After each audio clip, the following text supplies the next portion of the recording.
Son las 6 de la mañana. Llega la hora de la verdad. Para pensar y analizar las noticias de Colombia y el mundo. La hora de la verdad. En la red de Radio Red con Fernando Londoño Hoyos.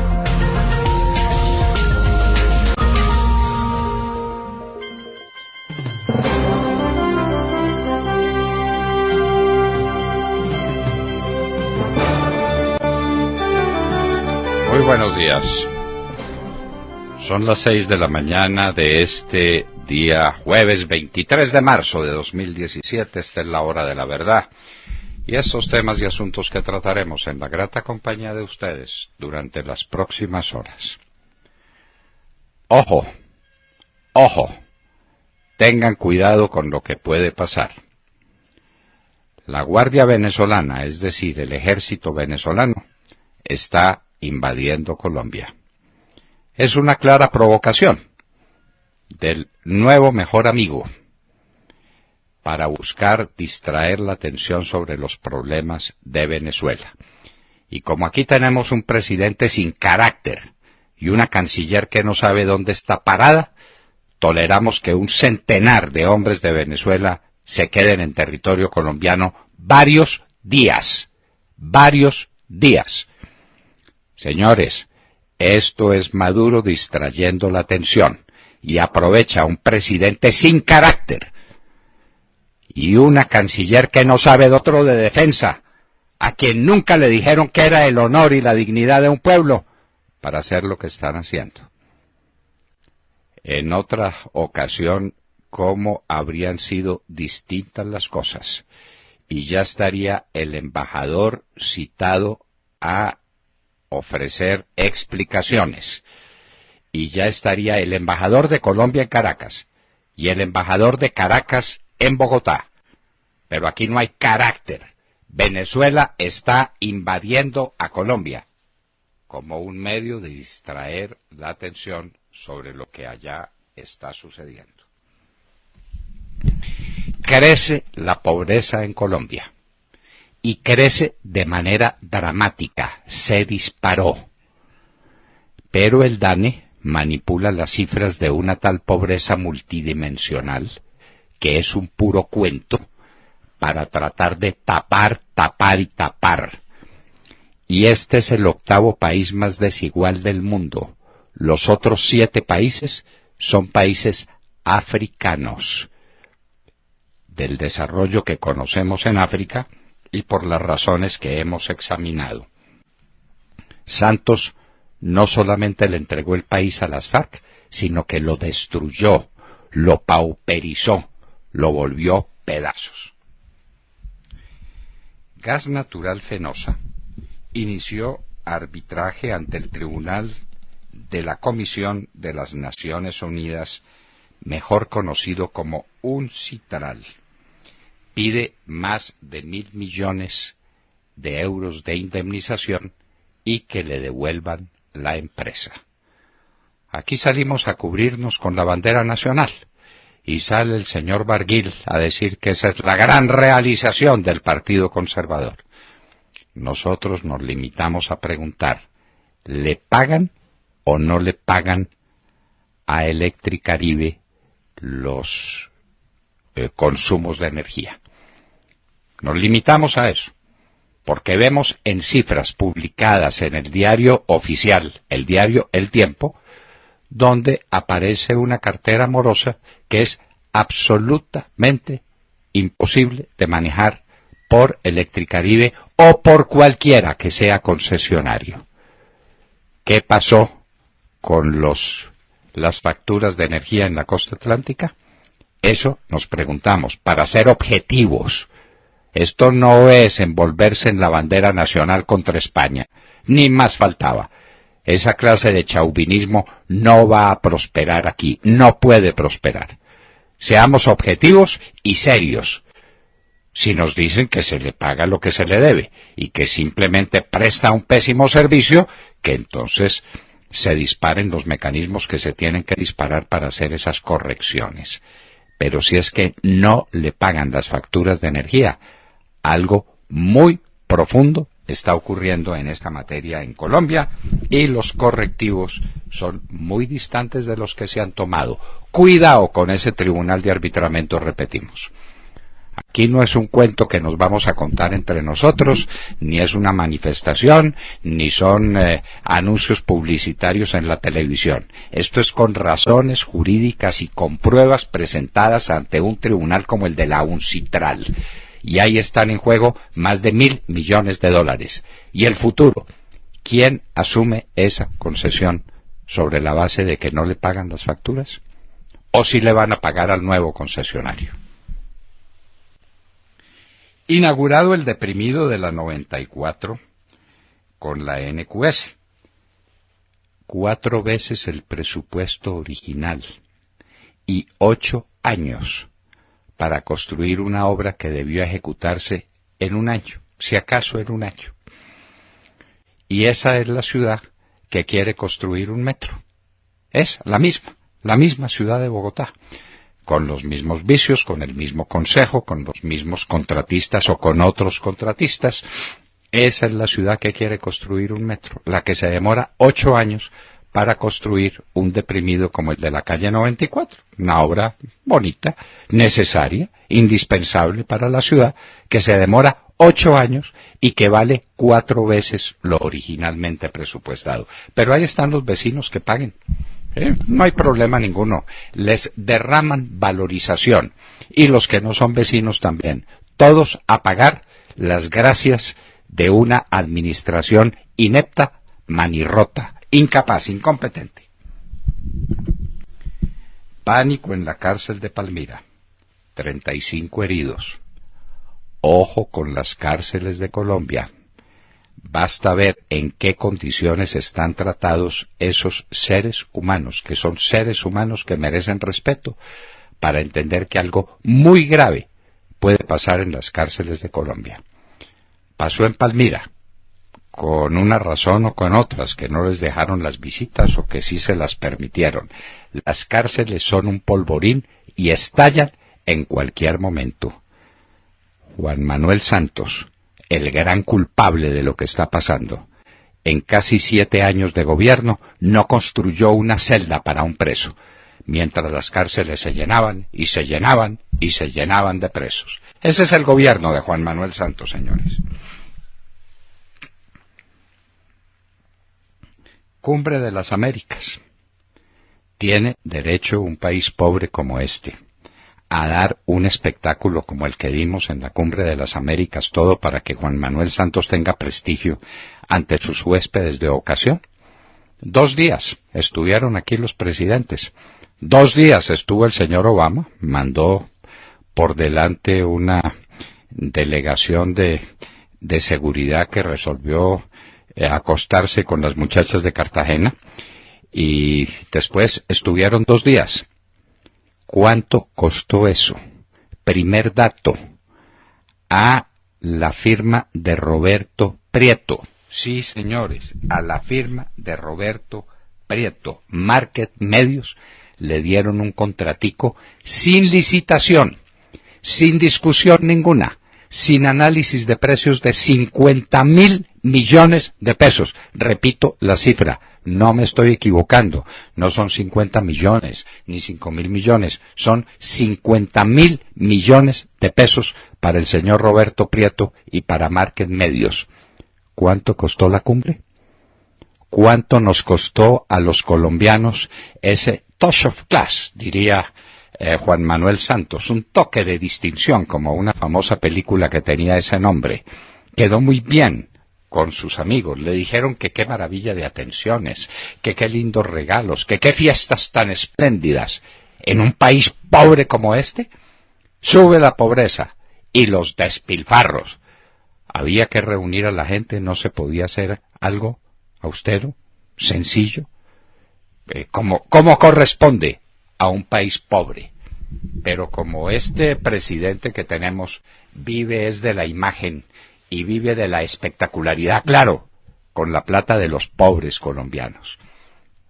Ese dinero le estaba haciendo falta a cuántas escuelas, a cuántos hospitales, a cuántas necesidades que hay en Colombia. 50.000 millones de pesos para Market Medios. Averigüemos más. Averigüemos los contraticos de Findeter con Market Medios. No se les olvide la amistad íntima entre el presidente de Findeter y el señor Roberto Prieto. Ya hay un periodista, Carlos Rugeles, que está en plan de averiguar. Pues va a averiguar y averiguar. Y hay un senador, Jaime Amín, que tampoco está tragando entero. A averiguar y averiguar. El artículo 109 de la Constitución Nacional. Hoy hablaremos con uno de los constitucionalistas más eminentes del país, rector de una gran universidad, joven universidad, José Gregorio Hernández, magistrado que fue de la Corte Constitucional cuando la Corte Constitucional valía, cuando no era una colección de sirvientes del gobierno, sino que eran unos magistrados administrando justicia constitucional. Equivocados o no equivocados, cuántas veces acertaron y cuántas veces pusieron en calzas prietas a los gobiernos de turno, especialmente a Ernesto Samper en su momento, porque tenían carácter. Los de ahora son unos sirvientes del gobierno nacional. Bueno, pues José Gregorio Hernández nos analizará el artículo 109 de la Constitución Política. Y entonces nos preguntamos nosotros si ante ese artículo y su texto, que no puede ser interpretado sino de una manera, Santos puede seguir siendo presidente después de que se compruebe la plata que le entró a la campaña del 2014. No nos dejemos desviar a la del 2010, porque ya se agotaron los efectos y porque ya la Corte Constitucional dirá, ya esto no tiene sentido, porque ¿para qué hablamos de la campaña del 2010 si ya corrieron los 4 años? La del 2014 no ha cumplido todos sus efectos. Santos sigue siendo presidente y no puede serlo, porque violó los topes de la campaña. Tenemos acuerdo, pero la paz no. ¿De quién son estas palabras?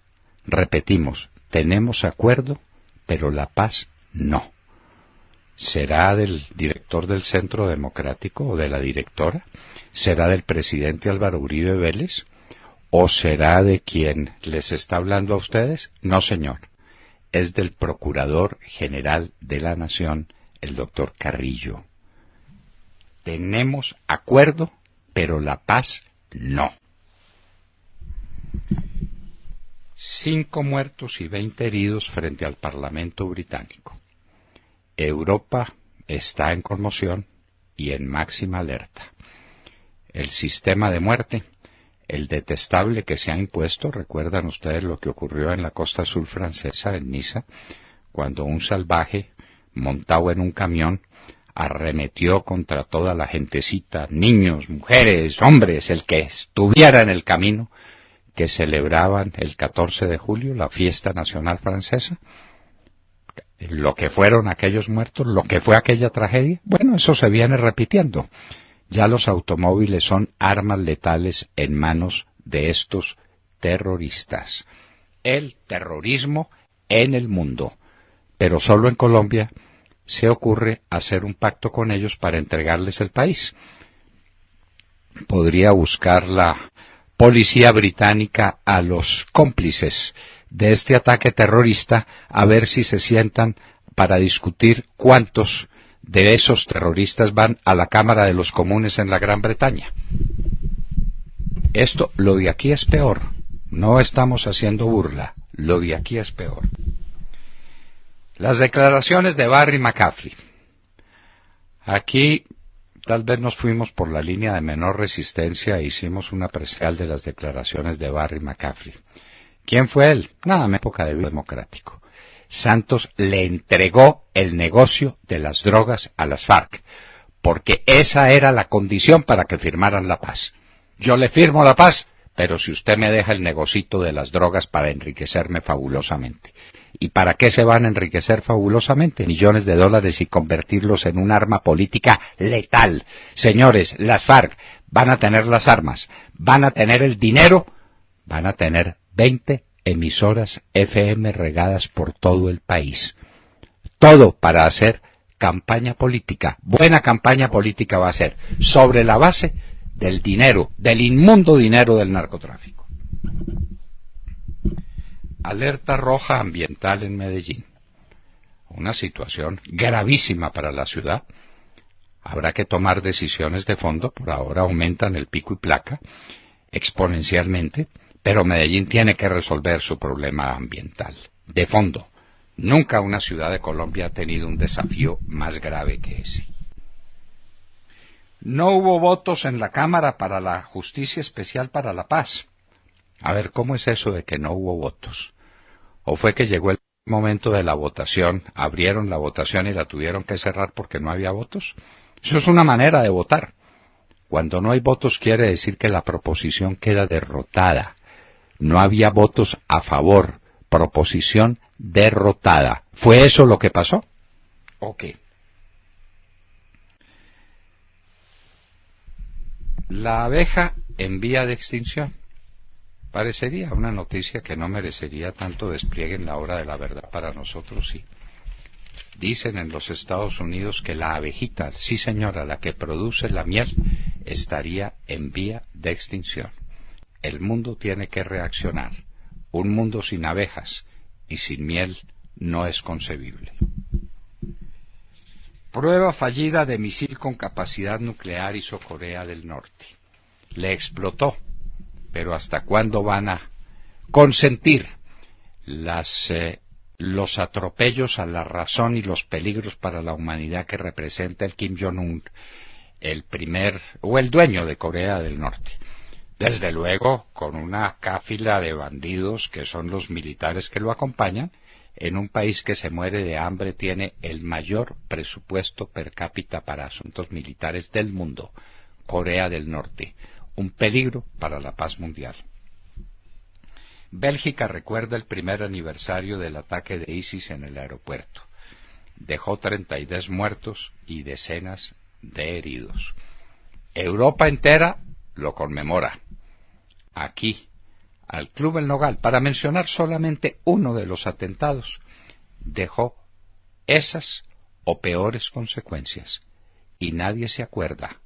Y a los bandidos, a los que pusieron la bomba, hay que traerlos al Congreso.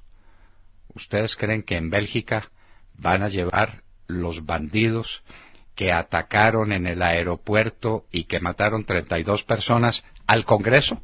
¿Se lo imagina alguien? No, porque en ninguna parte hay un presidente como Juan Manuel Santos. Bombardeo en Raque, ISIS está allá. El bombardeo deja 33 civiles muertos refugiados en una escuela. Esas son las razones que dan. Y el bombardeo sería ejecutado por la coalición que comanda los Estados Unidos. A propósito, Trump pide más recursos de los miembros de la coalición para combatir efectivamente a ISIS.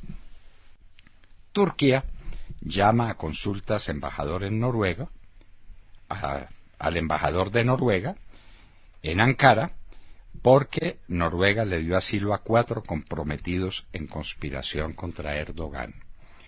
¿Qué tal que hubieran invadido el país hombres de un ejército vecino durante días? ¿Qué tal? ¿Qué tal? No, eso no se le puede hacer sino a Colombia, con un presidente como Santos, como un ministro de Defensa como Luis Carlos Villegas y como una canciller como la que tenemos, como la señora María Ángela Holguín. Aquí Venezuela hace lo que le da la gana con nosotros. En el Parlamento, Tatiana Cabello tomó la bandera nacional. ¿Es que existe la bandera nacional todavía? ¿O ya la van a cambiar para ponerla a la medida de las FARC? Y hoy en la historia vamos a tener un episodio curioso porque se está cumpliendo un aniversario de la obra de Manuel de Falla, El retablo de Maese Pedro. ¿Qué fue el retablo de Maese Pedro? La historia también tiene cosas amables que hay que recordar. De todo esto y de mucho más hablaremos con ustedes en las próximas horas en la Hora de la Verdad. Vemos la mañana, Montserrat Fernández. Muy buenos días. Pues hablando de otro tema también muy polémico, y es la Justicia Especial para la Paz, más conocida en muchos sectores como la Justicia Especial para las FARC, insinuando que es una justicia hecha a la medida de las FARC. Pues bueno, esa justicia es como el pastorcito mentiroso, ¿no? Todos escuchan, pero nadie se cree el cuento y la mayoría piensa que tiene gato encerrado. Hasta en el Congreso se han empezado a cuestionar el tema y están en alerta por la posibilidad de que algún militar disfrute de las mismas ventajas que los narcoguerrilleros o acabe haciendo parte de la justicia penal internacional, que ese es el gran riesgo. Aunque el gobierno jura que el proyecto de Justicia Especial para la Paz cumple con los estándares internacionales en derechos humanos, algunos piensan que no está tan claro en el tema de la responsabilidad de mando. Y cuando hablamos de responsabilidad de mando nos referimos a esa figura del derecho internacional que permite judicializar dicen que a un comandante militar o a un guerrillero por atrocidades cometidas por sus subalternos. Después usted nos explicará que no es así según la teoría de Roxy.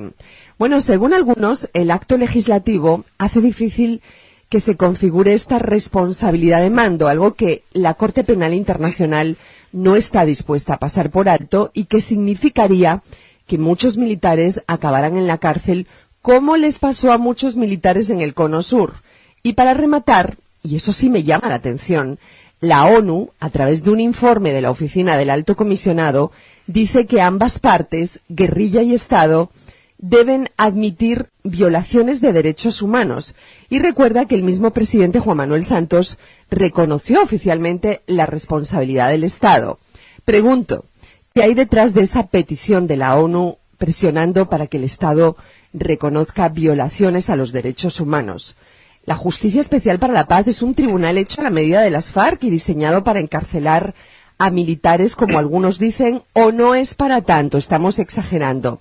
¿Y en qué consiste la responsabilidad de mando y hasta dónde pretenden que llegue esa responsabilidad? Porque si vamos a ir alto, alto, alto, podemos llegar hasta la cabeza, ¿o no? Pero por supuesto, y ese es el objetivo. La Justicia Especial para la Paz es una trampa para encarcelar a Álvaro Uribe Vélez y a todos sus amigos y a todos los militares. Porque lo que no les han contado a los militares es que la jurisprudencia y la doctrina internacionales no autorizan ninguna forma de amnistía ni indulto para los que hayan cometido delitos de lesa humanidad como militares. Los militares de aquí no lo saben. Seguramente nadie les ha contado que Videla y todos los altos militares de Argentina que combatieron a los montoneros, que eran unos terroristas espantosos, que ponían bombas en las calles de Buenos Aires, que asesinaban policías a mansalva en todas las esquinas de Buenos Aires, que secuestraban la gente más pudiente de Buenos Aires y le sacaban millones de dólares, que se organizaron en células y que hicieron invivible a la Argentina. Esos montoneros están en el poder. Eran los amigos de Cristina Fernández de Kirchner, con todo su parafernalia, con todos sus amigos. Los militares murieron en la cárcel. Y lo mismo pasó en el Uruguay. ¡Ay, Mujica! Tan querido Mujica, ¿no es cierto? Un viejito tan simpático y tan amable. Tupamaro, secuestrador, asesino. Ese era Mujica. Mujica, presidente de Uruguay. Pregunte qué le pasó a los militares uruguayos. ¿Cuántos han estado en la cárcel años de años? Y es la misma receta para los militares colombianos, que no se han dado cuenta. Y va Luis Carlos Villegas y les dice cosas y que se van a ir para la calle y que no se preocupen. ¿Cómo no? ¿Cómo no? A la cárcel, especialmente los altos mandos. Claro, a ellos no les interesa ni el teniente ni el soldado raso, no, les interesa el general, y van detrás de los generales y los van a meter a todos a la cárcel. Eso es, y usted se pregunta por la ONU, pues si la ONU han sido los mamertos de siempre. No tuvimos que lidiar el presidente Uribe y yo al señor Frulik, no lo tuvimos que lidiar, y después todos los que le sucedieron, ¿qué son? Unos mamertos izquierdistas, muchos de ellos chilenos de la época de Allende, que vienen aquí a Colombia a decir, no, es que es la ONU. La ONU es una comisión de derechos humanos que paga Colombia para que persiga a Colombia en favor de las FARC. Por eso los de las FARC bailan con los guerrilleros en las zonas de concentración. Pero ¿de qué se sorprende, Montserrat? Si son los amigos y las amigas. Bailan juntos. Y por eso están sirviendo a la patria. Literalmente hablando, ¿no? Aclaremos. Literalmente. No, literalmente. No. Esto no es un eufemismo, ni es un cuento, ni es una imaginación. No, es que azotan baldosa juntos. Bien amacizaditos, las guerrilleras con los delegados de la ONU. Mamertos igual a las guerrilleras. Y eso es lo que nos tienen recetado y para allá vamos. Y entonces están recibiendo las armas. Y nadie sabe qué armas son, sino los de la ONU y los de las FARC. Porque nadie puede ver, nadie puede mirar. Y somos tan majaderos los colombianos que vamos a aceptar eso. Por eso en Montserrat hay que marchar el 1 de abril. Antes de que sea demasiado tarde. Y a los militares en retiro les decimos, a marchar, antes de que a todos ustedes los metan a la cárcel. Y usted habló de Roxin. Roxin nunca diseñó su teoría, y lo dijo expresamente, y lo repite una y otra vez, para el mando militar legítimo. Ahí no hay cadena de mando. Él diseñó la teoría para las estructuras terroristas, ilegales, criminales, cuya responsabilidad descansa en el alto mando. En el caso de las FARC, en Timochenko y en todos sus amigos, que tienen que irse para la cárcel y no para el Congreso. William Calderón. Doctor Londoño, buenos días Colombia, gracias por invitarnos a sus hogares y a sus vehículos. Hoy es el 23 de marzo del año 17, son las 6:30 de la mañana.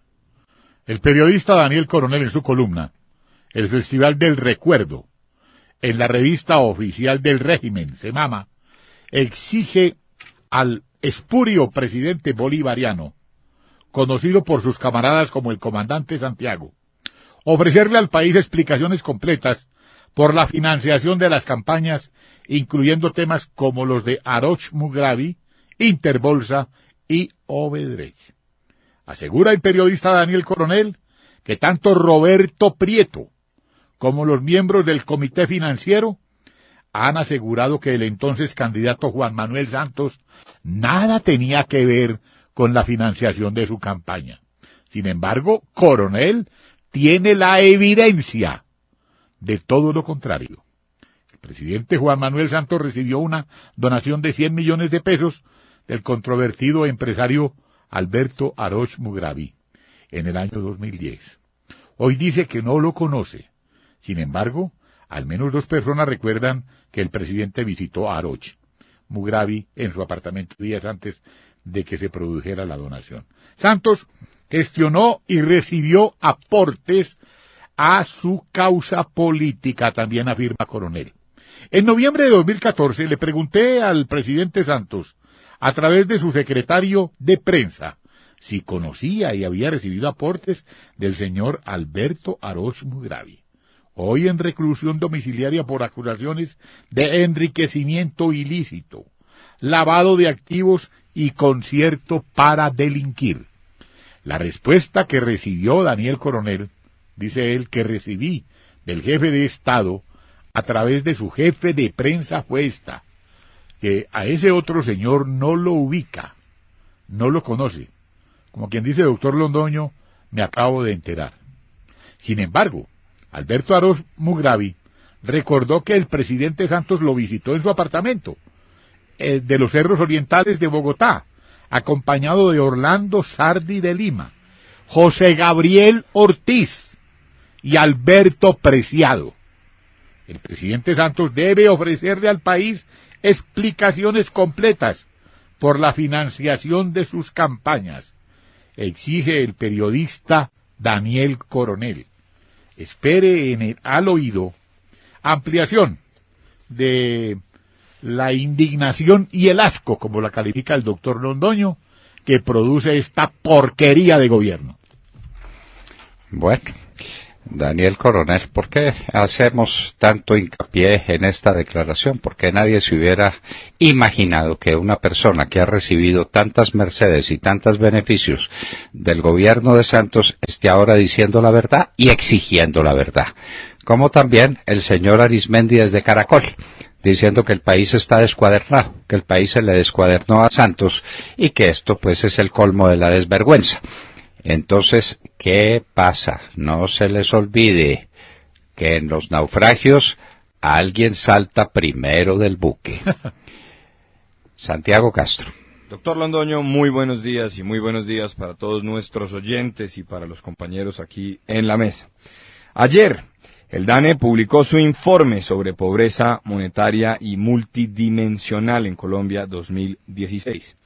A pesar de el esfuerzo que hizo la entidad en su comunicado de prensa al respecto y de las optimistas declaraciones que dio el jefe del Estado con relación a la reducción de la pobreza multidimensional, lo cierto es que las cosas no están bien y los mismos datos del DANE lo demuestran.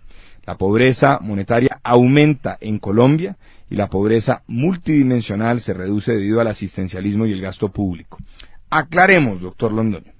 A partir de una clasificación de Amartya Sen, Premio Nobel de Economía en 1998, sobre las privaciones que tienen los individuos con relación a asuntos vitales como salud, trabajo, educación, entre otras, en Colombia se hace una medición directa a través del índice de pobreza multidimensional que incluye 15 privaciones, entre las que están la privación por desempleo de larga duración, la privación por acceso a servicios para el cuidado de la primera infancia, la privación por inasistencia escolar, entre otras.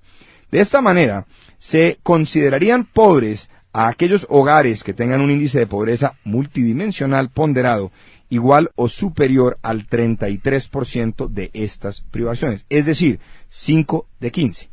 El dato sugiere entonces que en Colombia el 17,8% de la población estaba en condición de pobreza multidimensional en 2016 frente a 20,2% en 2015. Doctor Londoño, el gobierno celebra como el estudiante que cree encontrar la respuesta en el primer párrafo de la lectura y evita seguir leyendo. Celebran también que la pobreza monetaria nacional pasó de 27,8 a 28% y la pobreza extrema de 7,9 a 8,5%. Celebran que la línea de pobreza extrema tuvo un crecimiento nominal de 8,1%. Celebran que la brecha de la pobreza monetaria a nivel nacional pasó de 10% en 2015 a 12,4% en 2016. Celebran que la severidad de la pobreza monetaria pasó de 5,4% en 2015 a 7,2% en 2016. La pobreza en Colombia, doctor Londoño, aumentó dramáticamente y cada día es más severa. Ese es el dato evidente. Lo demás es un ejercicio de maquillaje. Un país, una sociedad, donde las personas no logran generar suficientes ingresos para satisfacer sus necesidades básicas y así no tener ninguna privación vital, está condenado al fracaso. Prosperidad para todos. Pobreza para todos. La pobreza aumentó por donde se la mire. La tal pobreza multidimensional es un ejercicio retórico, si ustedes quieren, que se compone y se mide de cualquier manera. Es que en las vecindades de esa casa en Ciudad Bolívar pusieron una guardería, luego cayó la pobreza multidimensional. No, ¿cuánta plata reciben los moradores de la humilde vivienda que hay ahí? ¿Cuánta plata reciben? Mucha menos. Están en la pobreza. La pobreza es real, es tangible. ¿Cuánto se recibe para satisfacer las necesidades básicas? Y eso creció dramáticamente. Santos empobreció el país hasta niveles inaceptables. Y el DANE, Perfetti, se dedica después a maquillar las cosas con ejercicios académicos. La pobreza multidimensional. Cuentos. Usted, ciudadano que nos escucha, usted es pobre o es rico según lo que le entre al bolsillo, según lo que tenga de disponibilidad para ir a hacer el mercado, para matricular a sus niños, para comprarles zapaticos y ropa. Eso es la pobreza real. Lo demás es cuento. cuento de Perfetti y cuento de Santos. La pobreza ha crecido en Colombia dramáticamente y eso es lo que dice el mismo Dani. Tata Castro. Doctor Londoño y a todos los oyentes, muy buenos días. Llegó el día. Hoy se juega la fecha 13 de las eliminatorias suramericanas al Mundial de Rusia 2018. Colombia se enfrenta a Bolivia a las 3:30 de la tarde en el Metropolitano de Barranquilla. Y como siempre, un día antes del partido, el técnico José Pekerman dio sus declaraciones ante los medios de comunicación. Primero, no dio detalles sobre el equipo que alineará, algo que no nos sorprende porque la alineación nunca se conoce hasta el comienzo del encuentro. Sobre la clasificación al Mundial, la única cuenta que hace Pekerman es que hay que ganar todos los partidos para estar tranquilos. Faltan 6, 3 de locales, 3 de visitantes. La buena noticia es que Miguel Borja no está descartado, el delantero va evolucionando muy bien. Lamentó lo que le sucedió a Falcao, sobre todo cuando estábamos disfrutando su buen nivel. Sin embargo, el técnico tiene plena confianza en los demás. Más que sumar más delanteros, lo que se necesita es jugar ordenadamente. Sobre el rival de hoy, tiene claro don José que sabe marcar dificultades y que merece respeto. Seguramente buscará trabar el partido y hacer tiempo. Es una selección que sabe jugar de visitante. De hecho, le empató a Chile en Santiago. Y el tema de la falta de gol de los delanteros no se podía dejar pasar. Pekerman considera que no se les han dado las cosas por falta de confianza y minutos. Hay jugadores que se entrenan en las eliminatorias. Sobre la convocatoria a Pablo Armero, que tanta polémica ha causado, el técnico lo defendió y dijo que siempre le han hecho un seguimiento deportivo y que su paso a Brasil fue positivo. Del escándalo sobre la violencia con su esposa, que Pekerman dijo que nunca tuvo información concreta, solo lo que salió en los medios y que el jugador le dijo que estaba muy bien con su familia. En otras palabras, como dijo el presidente de Colombia, me acabo de enterar. Tarde cívica decretó el alcalde de Barranquilla por el partido de Colombia hoy frente a Bolivia en el Metropolitano, que estrena gramilla y que Pekerman dijo que la ve muy bien, con árbitro brasilero, doctor Londoño, el señor Ricardo Márquez. Colombia hoy con muchas posibilidades de sumar puntos. Vamos Colombia. Vamos Colombia. Y Tatica, pues déjenme que yo agüe la fiesta si quieren, pero lo de Pekerman con Armero es sencillamente inaceptable. Un hombre que le pega a su mujer no puede ser aceptado con el uniforme de la Selección Colombia de nada, de nada. Me muero de la pena, se me cae la cara de vergüenza con todos los amigos de Pekerman. Pero esto es totalmente inaceptable. Eso sucedió. Y ese hombre dice que esa es su vida privada. No. Es que un deportista es un ejemplo para la juventud, es un ejemplo para el país. Y un hombre que le pega a su mujer no es ejemplo para nada, de nada, de nada. Lo de Armero es un espectáculo tristísimo que estamos recibiendo del me acabo de enterar. Me acabo de enterar, es que solamente supe las cosas de la prensa. Hágame el favor, y entonces traigo y le pongo la camiseta de la gloriosa Selección Colombia a un tipo que le pega a su mujer. Me muero de pena. Puede ser el mejor futbolista, puede ser un genio, puede ser lo que quiera, es un tipo inaceptable. Inaceptable. Y el deportista tiene que ser, en primer lugar, un ejemplo de vida, Tata. Un ejemplo de vida. Totalmente de acuerdo. Bueno, es que él es muy mala persona, pero es un gran deportista. Bueno, entonces cuando supimos pues que Maradona era un enfermo de la droga y un tipo de tan mal comportamiento como el que tenía, el mundo entero lo ha rechazado, el mundo entero. Y no teníamos constancia pues de que le pegara a su mujer, porque esto es inaceptable. Y perdóneme, tal vez me dirán, es que usted no está hablando de fútbol. No, estoy hablando de una cosa que se llama la Selección Colombia y de un sujeto que tuvo violencia intrafamiliar, así se la llaman, cuando coge la mujer a porrazos. No puede ser. Bueno, pero en fin.